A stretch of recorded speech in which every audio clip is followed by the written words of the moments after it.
L'agneau de Dieu est pleinement consacré à Dieu. Notre texte nous montre deux aspects de cette vérité. Premièrement, lorsqu'il vint au Jourdain pour être baptisé, Jean fit la déclaration suivante: « Voici l'agneau de Dieu ». Telle était l'attitude d'entière consécration que Jésus avait adoptée initialement. L'agneau immolé dès la fondation du monde déclare à présent devant la foule et à la face du monde que de toute éternité, son attitude à l'égard des intérêts de Dieu a toujours été empreinte de consécration. Je ne suis venu pour faire ta volonté. Je ne suis pas venu pour remettre en question ou pour contester cette volonté. Je ne suis pas venu non plus pour l'admirer. Je suis venu pour l'accomplir en tout point, totalement de A à Z.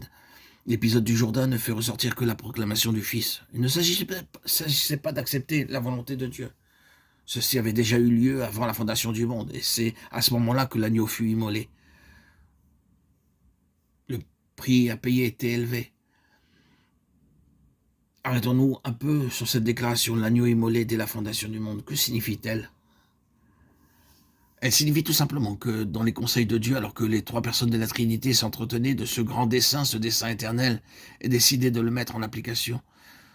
Nous parlons ici à la manière des hommes. Le Père dit alors au Fils: « Tu sais ce qui va se passer? Tu es bien conscient du défi qui t'attend et tu connais les dégâts occasionnés par l'intrusion du péché. Le prix à payer pour sauvegarder ce dont nous parlons en ce moment est exorbitant. Cela nous coûtera tout. » Alors le Fils répondit: « Père, je payerai le prix. » Voilà ce qu'il faut entendre par l'agneau immolé.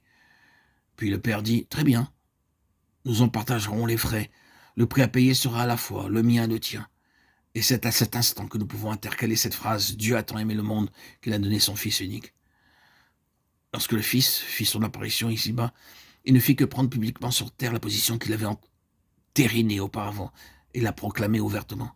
C'est au Jourdain que sa consécration totale et son engagement sans faille furent manifestés. Là encore, il s'agit de contempler l'agneau dans sa marche. L'agneau demeurait chaque jour dans la position qu'il avait adoptée initialement et il en subissait les conséquences. Toutes sortes d'épreuves venaient remettre en question sa position. Il fut éprouvé par le monde, et quand j'emploie ce mot, je ne désigne pas seulement la sphère d'activité où les gens se meuvent, mais l'esprit de ce monde, ses idées, ses conceptions, ses maximes tellement contraires à la pensée du Seigneur.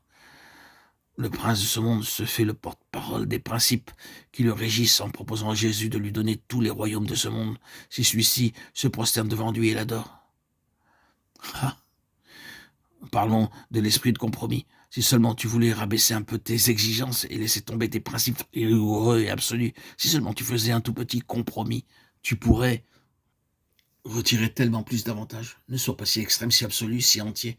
Cela n'est pas dans des intérêts. C'est ainsi que résonne le monde. L'agneau s'est sans arrêt heurté à cela. Il a été mis à l'épreuve par l'esprit du monde et sa philosophie, qui est diamétralement opposée à l'esprit de l'agneau. Il fut éprouvé par les puissances du mal.